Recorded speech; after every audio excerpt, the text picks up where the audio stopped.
আমরা ঠান্ডা মাথায় ভাবি না, ঠান্ডা মাথায় ভাবতে হবে, ধৈর্যশীল হতে হবে। ইন্নামা সাবরু ইনদা সাদামাতিল উলা। বিষ্ণু বলেছেন বিপদের প্রথম ধাক্কায় যে সবর ধারণ করতে পারে সেই তো সবুর। এজন্য বিষ্ণু দোয়া করতেন, আল্লাহুম্মা জাআলনি সাবুরা, আল্লাহ আপনি আমাকে ধৈর্যশীল বানান। ওয়া জাআলনি শাকুরা, আপনি আমার শুকরগুজার বান্দা বানান। বিশ্বনবীর চেয়ে ধৈর্যশীল, বিশ্বনবীর চেয়ে শুকরগুজার পৃথিবীর কেউ আছে? কথা বলেন। এমন তাবৎ কোনো অত্যাচার নাই যে অত্যাচার বিশ্বনবীর উপর করা হয় নাই। বিশ্বনবী মক্কার জামিনে যখন দাওয়াত দিতে লাগলেন, ওনারে পাগল বলা হতো, বলা হতো তুমি পাগল, বলা হতো মুহাম্মদ একটা কবি, বলা হতো মুহাম্মদ হচ্ছে গণব। বিশ্বনবী যখন রুকু দিতেন, সিজদায় চলে যেতেন, উটের পচা নারী ভুড়ি এনে বিশ্বনবীর কাঁধে ফেলে রাখা হতো। বিশ্বনবীর গলার মধ্যে রশি ধরে টান দেয়া হতো। কয়েকবার বিশ্বনবীর এই ঘাড়ের এই চামড়া ছিঁড়ে গিয়েছে, একবার চাদর টান দেওয়ার কারণে, আরেকবার রশি টান দেওয়ার কারণে। বিশ্বনবী কিছুই বলেন নাই, ক্ষমা করে দিয়েছেন। যেই মক্কার শত্রুরা বিশ্বনবীকে মক্কা থেকে বিতাড়িত করেছেন, এবং যেই রাতে উনি হিজরত করলেন, মাইগ্রেট করলেন, উনি কেঁদে কেঁদে বারবার মক্কার দিকে ফিরে তাকায়, আবার যায়, আবার ফিরে তাকায়, মাতৃভূমির মায়া ছাড়তে পারছেন না। আর বলছিলেন মাক্কা তু আহাব্বুল বিলাদ ইলাইয়া, মক্কা আমার কাছে সবচেয়ে প্রিয় শহর। লাউলা উখরিজতু লামা খরাজতু মিনহা, আমার যদি বের করে না দেয়া হতো এই শহর থেকে, আমি কোনোদিন এই শহর থেকে বেরোতাম না। এত ভালোবাসতেন বিশ্বনবী মাক্কাতুল মুকাররমাকে। ধৈর্যশীল ছিলেন।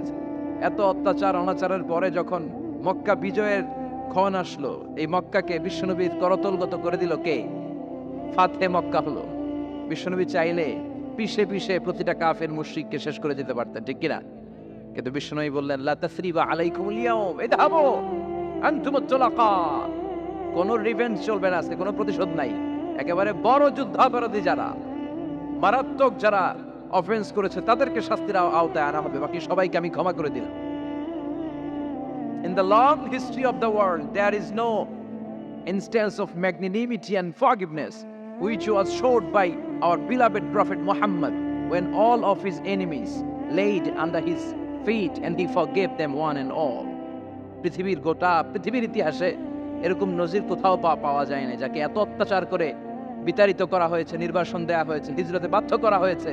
তিনি যখন ওই শহরকে আবার বিজয় করলেন, কাউকে আঘাত করলেন না, আগুন জ্বালিয়ে শহরটাকে জ্বালিয়ে দিলেন না, ওদের বংশকে নির্বংশ করলেন না, বরং মুচকি হেসে উনি বললেন যাও, ক্ষমা করে দিলাম। কি ধৈর্যশীল ছিলেন। আবার দোয়াও করতেন, আল্লাহুম্মা জাআলনি সাবুরা, আল্লাহ আপনি আমার ধৈর্য বাড়ায় দেন। ওয়া জাআলনি শাকুরা, আপনি আমার শুকরগুজার বানান। ওয়া জাআলনি ফি আইনি সাগীরা, আল্লাহ আমার চোখে আপনি আমারে ছোট বানান। ওয়া ফি আয়ুনিন নাসি কাবীরা, আল্লাহ মানুষের চোখে আপনি আমারে বড় বানান। কি মানুষ ছিল, নিজের চোখে নিজে ছোট থাকতে চাইতেন। আমরা নিজের চোখে নিজের বড় মনে করি, এরকম ডাকাইত আছে না নাই? নিজেরাই নিজে মনে করে কত বড় সাহেব, লাট সাহেব। মান তাওয়াদাআ তারাফা, এটা হচ্ছে সুন্নাতুল্লাহি ফিল আরদ। মান তাওয়াদাআ তারাফা, যে নিচে নেমে থাকতে চায় আল্লাহ ওরা টেনে উপরে উঠা, আর যে খালি উঠতে চায়, হিংসা করে অহংকার করে উপরে ঠেলতে চায়, ওরা নিচে নামায় দেয় কে? সাইয়েদনা আদমকে আল্লাহ বললেন, আদম সাল্লিমা আলা উলাইকান নাফার লাম্মা খালাকাল্লাহু আদামা ওয়া কানা তুলহু 60 যিরাআন। নিচে নেমে গেলে যে উপরে ওঠে, আর উপরে উঠতে চাইলে যে নিচে নামে, উদাহরণ দেখেন। আদম আলাইহিস সালামকে তৈরির পর আল্লাহ বললেন, আদম সাল্লিমা আলা উলাইকান নাফার, এই ফেরেশতাদের সালাম দাও। কি দাও? দাও, সালাম দাও। কোনো প্রশ্ন নেই, আল্লাহ সালাম দিব কেন? ফেরেশতারা আমারে দিব না কেন? আমি আগে দিব কেন? কথা আছে কোনো? যেই সালাম দিলেন, সালাম দেওয়ার সাথে সাথে ওনার মর্যাদা বাড়িয়ে দিল কে? এত মর্যাদা বাড়ালেন যে নূরের ফেরেশতারা মাটির আদমকে সেজদা দিতে বাধ্য হয়েছে। চিৎকার করে বলেন ঠিক কিনা? তুমি মাটির আদমকে প্রথম সৃষ্টি করিয়া ঘোষণা করিয়া দিলে শ্রেষ্ঠ বলিয়া, তাই তো নূরের ফেরেশতা করে আদমকে সেজদা, সবার চেয়ে সম্মান দিলে মাটির আদমকে।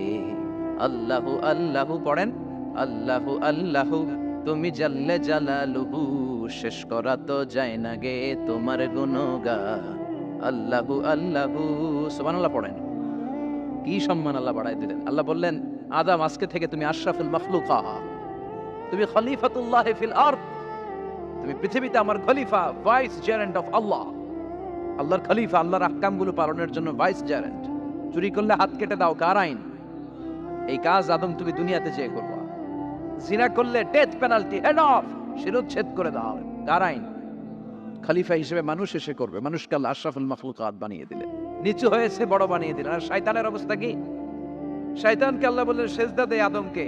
শয়তান যুক্তি দাঁড় করিয়েছে, খালাকতাহু মিন তিন খালাকতানি মিন নার ওয়া খালাকতাহু মিন তিন। আল্লাহ, আপনি আমারে বানাইছেন আগুন দিয়া। কি দিয়া? আগুনের ধর্ম উপরের দিকে ওঠে আর মাটির ধর্ম সে নিচে পড়ে থাকে, আমি কেন সেজদা দেব? শয়তানকে চিরকালের জন্য ইবলিস মালউন, অভিশপ্ত আর জাহান্নামী হিসেবে ঘোষণা দিয়ে দিল কে? এজন্য আপনি ছোট থাকতে চাইবেন, আপনারা বড় বানাবে কে? আর আপনি নিজেই যদি বলেন আমি বড়, থাপ্পড় মেরে আপনারা নিচে নামাই দিবে কে?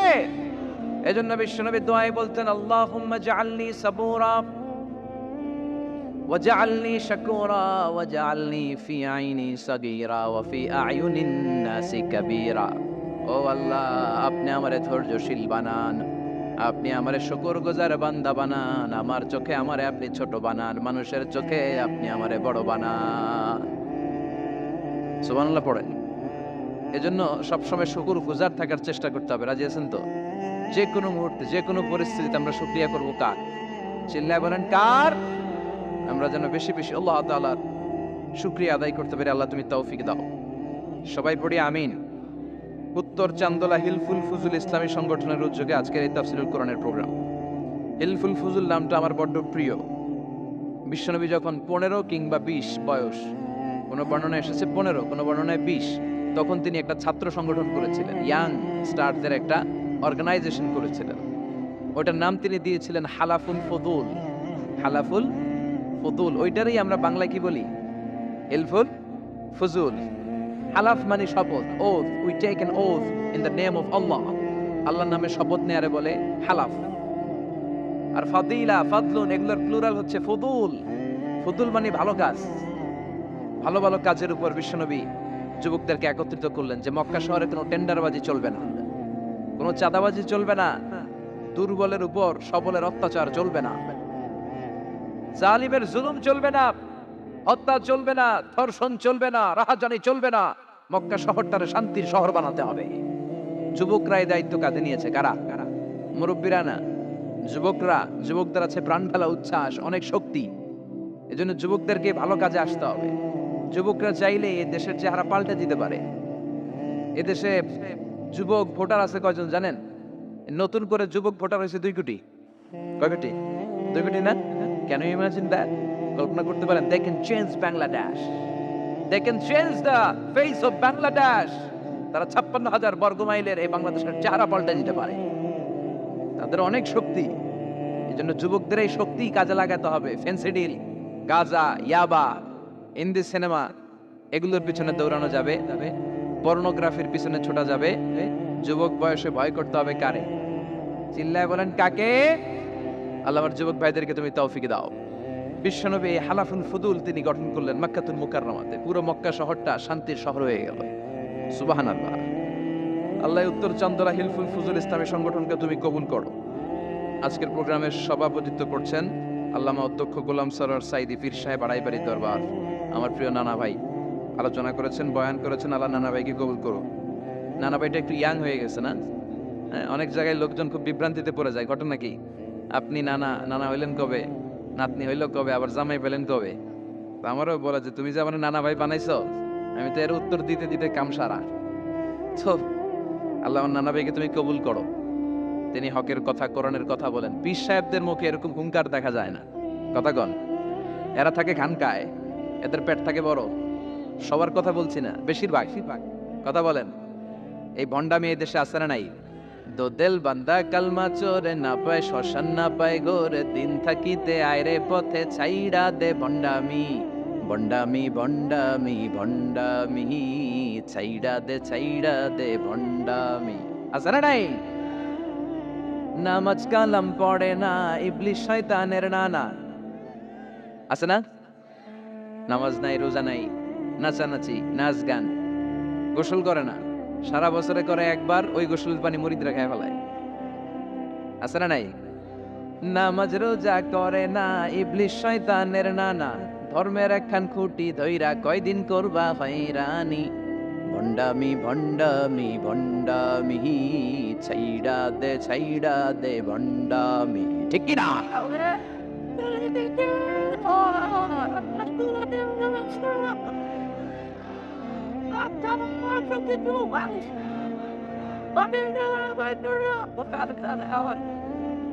তো এই বন্ড পীর ও পীর, আমার নানা ভাইও পীর। কথা কন, পীরে পীরে পার্থক্য আছে না নাই? পীরে পীরে পার্থক্য আছে, এজন্য পীর চিন্তা হবে। এদেশে এই পাক ভারতে ইসলাম প্রচারে ওলিয়া উলিয়াদের, পীর মাশায়েখদের অবদানের কোনো শেষ নাই। কিন্তু চিন্তা হবে, কোষ্টি পাথর দিয়ে যাচাই করে নিতে হবে। কারণ এই পীরের আদলে অনেক ভণ্ড এই বাংলার জমিন আছে না নাই? এই ভণ্ডদের সাথে আমাদের কোনো সম্পর্ক নাই। ওনার দরবারে আলোচনা হয়, সাইয়্যিদ কামালউদ্দিন জাফরি সাহেব যায়, আমরা যাই, দেশ বরেণ্য ওলামায়ে কেরামরা যায়, যারা হকের কথা বলে, যারা কোরআন সুন্নাহর আলোকে বলে, কোনো ভণ্ডামি নাই। যাবেন, প্রতি বছর যাবেন। এরপর ওই যে কেরাত সম্মেলন হবে না এবার 17ই ফেব্রুয়ারি, আমার প্রোগ্রাম যশোর। আমাকে অনেক বলেছিল থাকতে পারলে আমিও কোরআন নিয়ে কিছু কথা বলে আসতে পারতাম, শুনে আসতে পারতাম কারীদের তেলাওয়াত। যাবেন আপনারা, দাওয়াত করে দিলাম। আল্লাহ আজকে সভাপতিকে তুমি কবুল করো। তারপরে আজকে কথা বলেছে মাওলানা রফিকুল ইসলাম ভুইয়া সাহেব, আমাদের সভাপতি সিরাতুন নবী ফাউন্ডেশনের চান্দোলার। না, রফিক ভাইরে চিনেন এমন কেউ নাই, এজন্য আর কিছু বলতেছি না তার নামে। আল্লাহ রফিক ভাইরে তুমি কবুল করো। গোলাম কবির চৌধুরী আল আজহারি আসতে পারে নাই, আমার বন্ধু মানুষ, একসাথে পড়াশোনা করেছি। এরপর আমার এক মিতা মিজানুর রহমান আতিকি আমার আগে আলোচনা করেছে, আল্লাহ তাকেও তুমি কবুল করো। সালাত নিয়ে কথা বলতেছিলেন। সালাত আউয়ালু মা ইউহাসাবু বিহিল আবদু ইয়াউমাল কিয়ামাতি আস-সালাহ। কিয়ামতের দিন সর্বপ্রথম হিসেব নেওয়া হবে নামাজের, সালাতের। সালাত চিনেন তো? কুরবানির গোশত খাওয়ার মাঝখানে যেটা খায় ওটা, হ্যাঁ? এটারে বাংলায় আমরা নামাজ বলি। কি বলি? নামাজ। বিশ্বনবী ইন্তেকাল করবেন, রূহ বের হয়ে যাচ্ছে, 2-3টা শব্দ বললেন, এর মধ্যে একটা ছিল সালাত। আর সালাত, উম্মতেরা নামাজ, নামাজ, নামাজ ছেড়ে দিও না। আমার মালাকাত ঈমানুকুম। মানুষ ইন্তেকালের আগে শ্বাস বের হয়ে যাচ্ছে, রূহ চলে যাচ্ছে, ওই মুহূর্তে কি জরুরি কথা বলে নাকি ফালতু কথা বলে? সবচেয়ে জরুরি কথাটাই তখন সে বলে যায়, ঠিক কিনা? কথা বলেন। বিষ্ণু বলেছিলেন নামাজ। তাহলে এই সালাতের গুরুত্ব আছে না নাই? সর্বপ্রথম এই সালাতের ব্যাপারে in the day of judgement আমাদেরকে প্রশ্ন করবে কে? সালাত কায়েম করো, সালাত কায়েম করো, হবে সম্মানী তুমি, হবে জান্নাতি তুমি, হবে সম্মানী তুমি, হবে জান্নাতি তুমি। দিবে কাল হাসরে শীতল ছায়া হারশে আজিম, রব্বিয়াল আলা, রব্বিয়াল আযীম, রব্বিয়াল আলা, রব্বিয়াল আযীম। সুবহানাল্লাহ পড়ে। এজন্য নামাজ, নামাজ, এই নামাজ যাতে মিস হয়ে না যায়। সব মিস হতে পারে, নামাজ মিস হতে পারে না। আল্লাহ তুমি বুঝার তৌফিক দান করো। সাইয়েদনা মুসা আলাইহিস সালাম অত্যন্ত রাগী ছিলেন। উনি একবার এক থাপ্পড় মেরে ফেরাউনের বাবুর্চিকে দুনিয়া থেকে বিদায় করে দিয়েছেন। আরেকবার আরেক থাপ্পড় মেরে সাইয়েদনা মালাকুল মাউতের চোখ বন্ধ করে দিয়েছিলেন। উনি রেগে গেলে ওনার মাথার চুলগুলো ওনার টুপি ভেদ করে উপরের দিকে এরকম খাড়া হয়ে দাঁড়িয়ে যেত। মাঝে মাঝে এরকম শক্ত লোকের দরকার আছে না নাই? কয়েকটা ক্যারেক্টার আছে, যেমন সাইয়েদনা ওমর ফারুক, সাইয়েদনা মুসা আলাইহিস সালাম, ওনাদের মুখের চেয়ে লাঠি চলতো বেশি। মাঝে মাঝে লাঠি চালানোর দরকার আছে না নাই? আদবের লাঠি সবসময় মাথায় তুলে রাখলে চলবে না। ওমরে ফারুকের এমন হাইবাত ছিল, বিষ্ণুবীর স্ত্রীরাও ওমরে ফারুককে ভয় পেত, মুনাফিকরা ওমরে ফারুককে ভয় পেত, এমনকি শয়তানও ওমরে ফারুককে ভয় পেত। বিষ্ণু বলতেন, ইয়া ওমর মা সালাকা শাইতানু সালিকান ফাজ্জান ইল্লা সালাকা ফাজ্জান গায়রা ফাজ্জি। ওমর, শয়তান যদি তোমারে কোনো রাস্তা দিয়ে হাঁটতে দেখে, শয়তান ওই রাস্তা রেখে দিয়ে অন্য রাস্তা দিয়ে হাঁটে। সুবহানাল্লাহ। রাস্তে বলেন, প্রভু তুমি বলেছ রাসূল দেবে না, বলনি দেবে না ওমর, বলনি দেবে না হামজা তারি, খালিদ বিজয়ী সমর। প্রভু তুমি বলেছ রাসূল দেবে না, বলনি দেবে না ওমর, বলনি দেবে না হামজা তারি, খালিদ বিজয়ী সমর। প্রভু তুমি বলেছ রাসূল দেবে না। আল্লাহু আকবার পড়েন। কি ওমরে ফারুক, মুনাফিকরা ভয় পাইতো, বিশ্বনবীর স্ত্রীরা ওনারা দেখে ভয় পেতেন, শয়তানও ভয় পেত। ওমরে ফারুকের অভ্যাস ছিল মুখের আগে লাঠি চলতো বেশি। সুবহানাল্লাহ পড়েন। আমরা যারা ইমাম সাহেব, তারা একামত হলে কেবলামুখী হয়ে দাঁড়ায় থাকি না? একামত চলতেছে, ইমাম সাহেব কোন দিকে দাঁড়ায় থাকে? ক্যাবলামুখী। ওমরে ফারুক মুসল্লিদের দিকে হয়ে দাঁড়ায় থাকতেন, আর হাতে থাকতো একটা লাঠি। কি থাকতো? কাতারকে বাঁকা করতেন, পিঠায় সোজা করে দিতেন, এই সোজা করো, ইস্তাউ আকিমু সুফুফাকুম ওয়া'তাদিলু। এই ছিলেন ওমর। এজন্য বিশ্বনবী বলতেন, আশাদ্দুহুম ফি আমরিল্লাহি ওমর। আল্লাহর দ্বীনকে আল্লাহর জমিনে বাস্তবায়নের জন্য সবচেয়ে কঠোর সাহাবী হচ্ছে ওমর। সবাই আবু বকরের মতো হলে চলবে। আরহামু উম্মতি আলা উম্মতি আবু বকর। আমার উম্মতের মধ্যে সবচেয়ে রহম দিলের সাহাবী হচ্ছেন আবু বকর। সাইয়েদনা আবু বকরের দিলটা, হৃদয়টা এত নরম ছিল, উনি যখন নামাজে দাঁড়াতেন, উনি কান্নার কারণে তেলাওয়াতের আওয়াজ পিছনে মুসল্লিরা শুনতে পেত না। রাজুলুন আসিফ, কোমল হৃদয়ের মানুষ, এত ভদ্র হৃদয়ের মানুষ, এত প্রিয় ছিলেন আল্লাহ তাআলার কাছে। বিশ্বনবী মেরাজ থেকে যখন আসলেন, এসে ঘটনা বর্ণনা শুরু করলেন, আমি মক্কা থেকে ফিলিস্তিন গিয়েছি, ফিলিস্তিন থেকে দূর পাহাড়ে উঠেছি, সেখান থেকে ৭ আকাশ পাড়ি দিয়ে আল্লাহর আরশে গিয়েছি, জান্নাত জাহান্নাম দেখেছি, আবার ফজরের আগে ফিরে এসেছি। আবু জাহেল, উতবা, সাইবা, ওয়ালিদ ইবনে মুগিরা জানতে, ওরা কয় এতদিনে একটা পাইছি, একটা ইস্যু পাইছি, এই ইস্যু দিয়া মুহাম্মাদের বিরুদ্ধে যত বদনাম রটানো যায় আমরা রটাবো। সর্বপ্রথম যে ধরছে বিশ্বনবীর সাহাবী আবু বকরকে, যে বলে, আবু বকর দেখো, তোমার বন্ধু এতদিন যা বলতো মেনে নিতাম, আজকে সে কি বলে, সে তো পুরো পাগল হয়ে গিয়েছে। নাউজুবিল্লাহ পড়েন।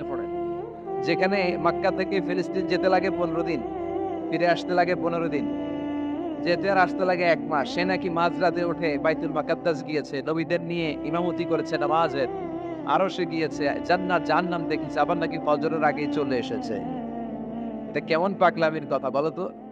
সাইয়েদনা আবু বকর বললেন, আমার রাসূল কি আসলেই এই কথা বলেছে? আবু জাহেল, উতবা, সাইবা বলে, হ্যাঁ, তোমার নবী, তোমার মুহাম্মদ এই কথাই বলেছে। সাইয়েদনা আবু বকর বলেন, বিশ্বনবী যদি এটা বলে থাকেন তাহলে বিশ্বনবী সত্য বলেছে। আমার নবী বলে থাকলে সত্য বলেছে, তিনি মিথ্যা বলতে পারে? as-সাদিক আল-আমিন, সত্যবাদী, the trust over the personality, সবচেয়ে বিশ্বাসী মানুষ, তিনি কখনো মিথ্যা বলতে পারে? বিশ্বনবী বললেন, আবু বকর আনতা লাস্তা আবু বকর ফাকাত, তুমি আজকে থেকে শুধু আবু বকর নও, আজকে থেকে মিনাল ইয়াউম আনতা আবু বকর as-সিদ্দিক, তুমি আজকে থেকে সত্যবাদী আবু বকর। সেদিন থেকে তিনি as-সিদ্দিক উপাধি পেয়েছেন। সিদ্দিক মানে যিনি সত্য গ্রহণে, সত্য প্রকাশে, সত্যের ব্যাপারে আপোষহীন। সুবহানাল্লাহ পড়েন। কিন্তু সাইয়েদনা আবু বকর ছিলেন তুমুল হৃদয়ের অধিকারী, তার বিপরীতে সাইয়েদনা ওমরে ফারুক ছিলেন শক্ত হৃদয়ের অধিকারী। এজন্য দুইটারই দরকার আছে, তাইলেই ব্যালেন্স হয়।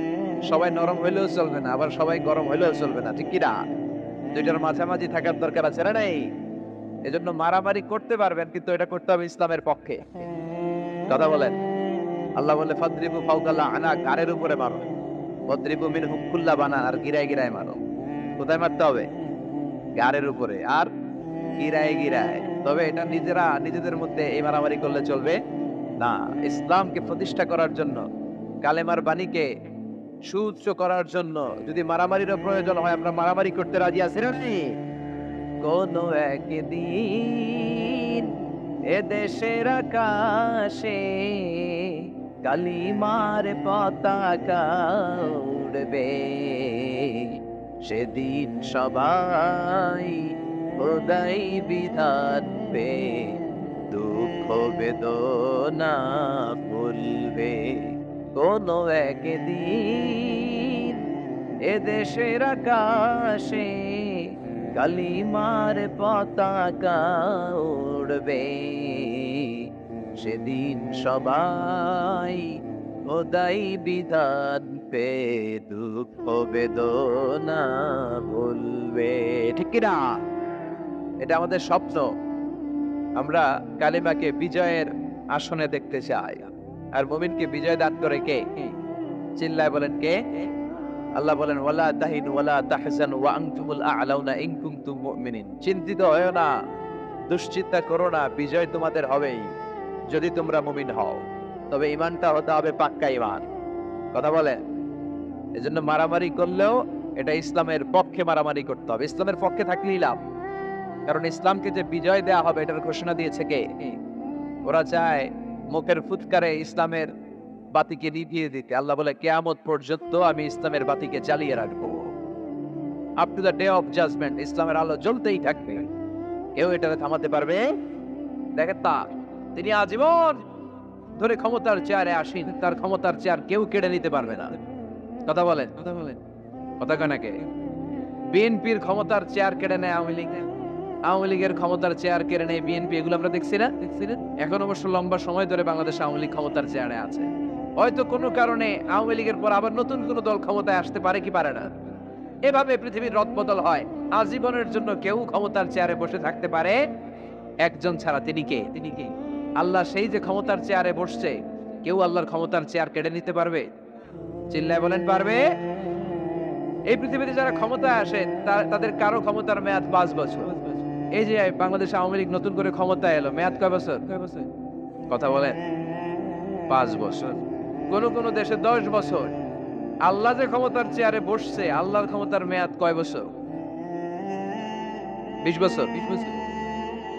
কি কয়? হ্যাঁ, 50, 100 বছর। কয় বছর? আজীবন মেয়াদ। সুবহানাল্লাহ কইবেন না? হুয়াল আউয়াল ওয়াল আখির ওয়াল যাহির ওয়াল বাতিন ওয়া হুয়া বিকুল্লি শাইইন আলীম। আল্লাহ বলে, আমি প্রথম, আমি শেষ, আমি গোপন, আমি প্রকাশ্য। আমি চিরকালের জন্য ক্ষমতার চেয়ারে বসেছি, কোনোদিন এই চেয়ার আমি ছাড়বো না। ঠিক কি না? উনি আজীবন ক্ষমতার মালিক। উনি শুরু থেকে আছেন, শেষ পর্যন্ত থাকবেন। সুবহানাল্লাহ পড়ে। আমার কথা কি বোঝা যাচ্ছে? বুঝতে পারতেছেন? পৃথিবীর অনেক দেশে আবার ডেমোক্রেটিক সিস্টেমে ভোটে জিতে ক্ষমতায় আসতে হয়। যেমন আমাদের দেশ ডেমোক্রেটিক কান্ট্রি। ভোট যার বেশি, ক্ষমতা তার বেশি। ভোট পেয়ে ক্ষমতায় আসে। তো আল্লাহ তো ভোটে জিতে মনে হয় ক্ষমতায় আসছিল না? ভোট ছাড়া আসছে? কারচুপি করে আসছে আল্লাহ। হ্যাঁ, অনেক দেশে রাজতন্ত্র, মোনার্কি সিস্টেম, রাজার পোলা রাজা। আল্লাহর বাবা ছিল রাজা, এজন্য আল্লাহও রাজা। কথা বলেন। আল্লাহ বলেন, আপনি ভোটে জিতে আমার ক্ষমতার চেয়ারে বসা লাগে নাই। আমার বাবা নাই, আমার ছেলে নাই, আমার কেউ নাই, আমি একাই সব ক্ষমতার মালিক। আমি চিরকালের জন্য এই ক্ষমতার চেয়ারে বসা। চিরকাল, আজীবন তিনি ক্ষমতার চেয়ারে থাকবেন। আবার অনেক সময় দেখা যায় ক্ষমতায় যেতে হলে অন্যান্য পার্টির সাথে কোয়ালিশনে যেতে হয়, শরিক বানাতে হয়। আল্লাহর ক্ষমতায় তো শরিক আছে না? আছে। আল্লাহ বলেন, ওয়ালাম ইয়াকুন লাহু শারীকুন ফিল মুলক। আমার ক্ষমতায় কোনো পার্টনার নাই, কোনো শরিক নাই। তোদের মতো আমি কারোর সাথে জোট করি নাই। জোট ছাড়া, শরিক ছাড়া, কোয়ালিশন ছাড়া আমি ক্ষমতার চেয়ারে বসা। আজীবন আমার ক্ষমতার মেয়াদ। কেউ আমার ক্ষমতার চেয়ার থেকে নামাতে পারবে না। পৃথিবীর অনেক দেশের এরকম নমুনা আমরা জানি। আন্দোলন করে সরকারকে ক্ষমতার চেয়ার থেকে নামানো হয়। আছে না নাই? গণ অভ্যুত্থান করে চেয়ার উল্টে দেওয়া হয়, মিলিটারি কু হয়, ক্ষমতার চেয়ারে আর থাকা যায় না। তো আমরাও যদি সবাই মিলে একটা আন্দোলনে নামি, তাহলে আল্লাহর ক্ষমতা শেষ। কি বলেন? আমরা 700 কোটি মানুষ, আমাদের সাথে পারবে আল্লাহ?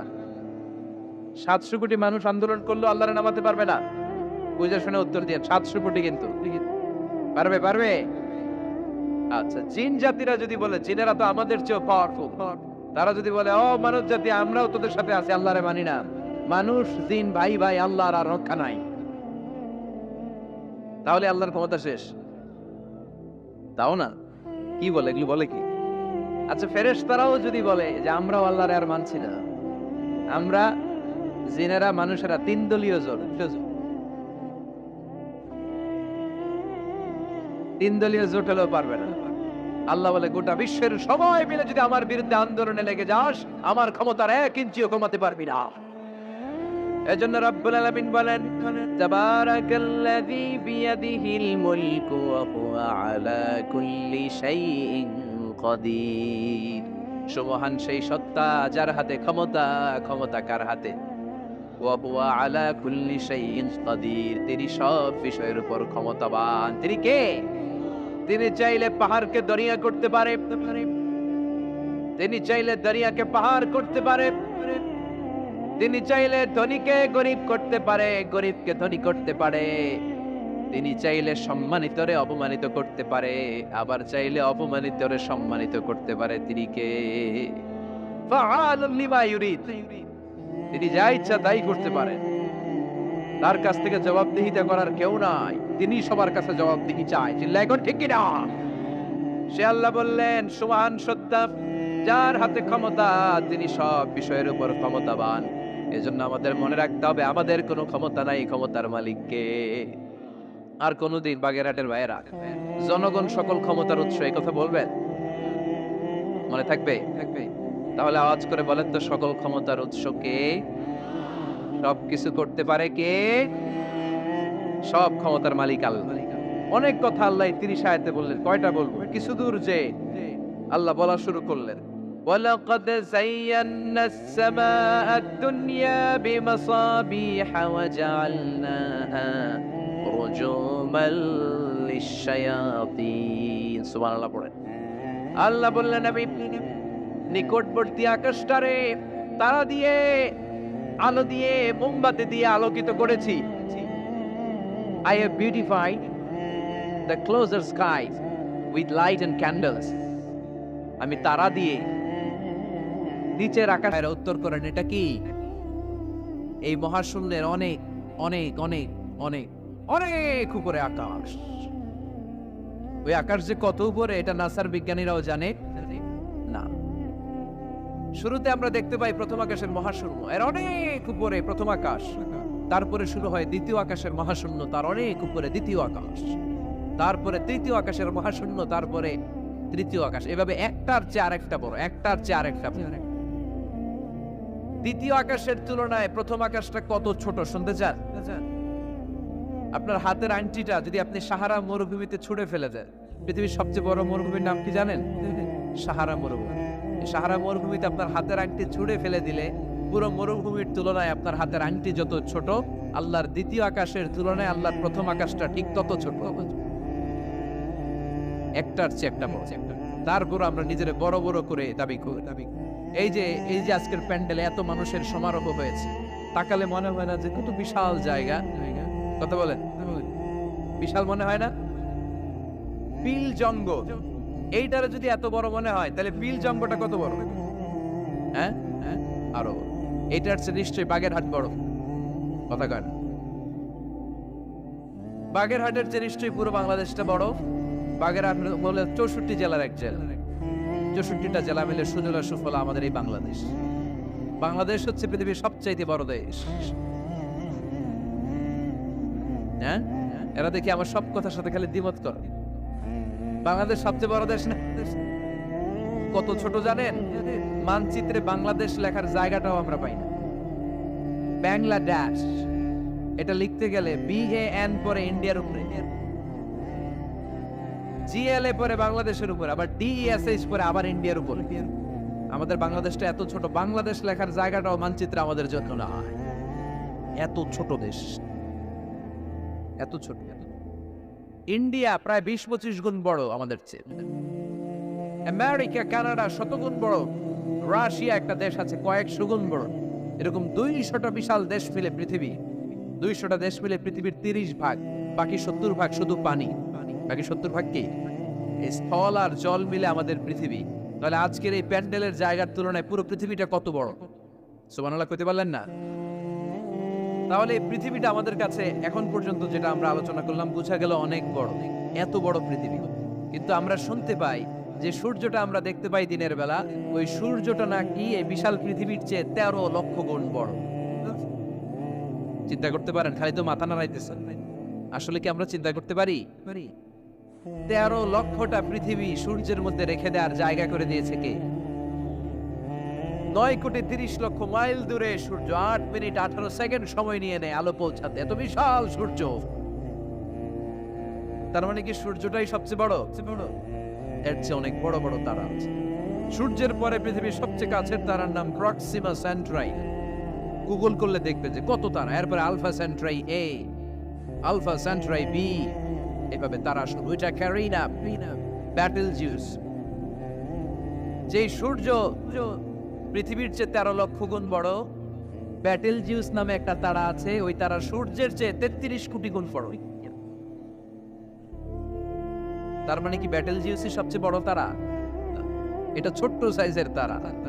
এইটার চেয়েও কত হাজার কোটি গুণ বড় তারা যে মহাশূন্যে আছে তার কোনো ইয়ত্তা আমাদের নাই। এরকম হাজার হাজার billion trillion zillion billion octillion তারা মিলে আমাদের এই গ্যালাক্সিটা গঠিত। আমাদের গ্যালাক্সির নাম মিল্কি ওয়ে। আমাদের গ্যালাক্সির নাম শুনছেন না, বিজ্ঞানে আমরা পড়ছি না? আমাদের গ্যালাক্সির নাম মিল্কি ওয়ে। আমাদের গ্যালাক্সির পরে আমাদের সবচেয়ে কাছের গ্যালাক্সির নাম অ্যান্ড্রোমেডা। কি নাম? আমাদের গ্যালাক্সি থেকে অ্যান্ড্রোমেডাতে পৌঁছতে 2.5 মিলিয়ন লাইট ইয়ার লেগে যাবে যদি লাইটের গতিতে আমরা ছুটি। 2.5 মিলিয়ন লাইট ইয়ার। 1 মিলিয়নে 10 লাখ, 2.5 মিলিয়নে 25 লক্ষ লাইট ইয়ার। এই পৃথিবীতে সবচেয়ে দ্রুতগামী যে জিনিসটার আবিষ্কার হয়েছে সেটার নাম আলো। সেটার নাম সবাই বলেন। আলো সবচেয়ে দ্রুত ছোটে। কত দ্রুত জানেন? 1 সেকেন্ডে 1,86,000 মাইল বেগে ছোটে। 1 ঘন্টায় না, 1 মিনিটে না, এক সেকেন্ডে ছোটে কত দূর? আরে 1 সেকেন্ড বলতে তো 2 সেকেন্ড লাগে। 1 সেকেন্ড এটা বলতে বলতে 2 সেকেন্ড লেগে যায়, কিন্তু 1 সেকেন্ডে নাকি সে 1,86,000 মাইল দূর চলে গেছে। এই আলোর গতি সম্পন্ন একটা রকেট যদি কেউ বানাতে পারে, যে রকেটটাও আলোর মতো সেকেন্ডে 1,86,000 মাইল বেগে ছুটবে, এরকম রকেট যদি বানানো যায়, তাহলে এই রকেট দিয়ে আমাদের গ্যালাক্সি থেকে আমাদের প্রতিবেশী গ্যালাক্সি অ্যান্ড্রোমেডাতে পৌঁছতে 25 লক্ষ বছর লেগে যাবে। সুবহানাল্লাহ বাড়িতে যায় বলবেন সবাই, চিৎকার করে পড়েন আল্লাহু আকবার। সে আল্লাহ বললেন লাকাদ যায়্যানাস সামাআদ দুনিয়া বিমাসাবিহা ওয়া জাআলনাহা রুজুমান লিশ-শায়াতিন। আমি তোমাদের জন্য দুনিয়ার আকাশটারে সুন্দর সুন্দর তারা দিয়ে সুশোভিত করেছি। এরকম বিশাল বিশাল তারা দেখতে তো মনে হয় ছোট্ট একটা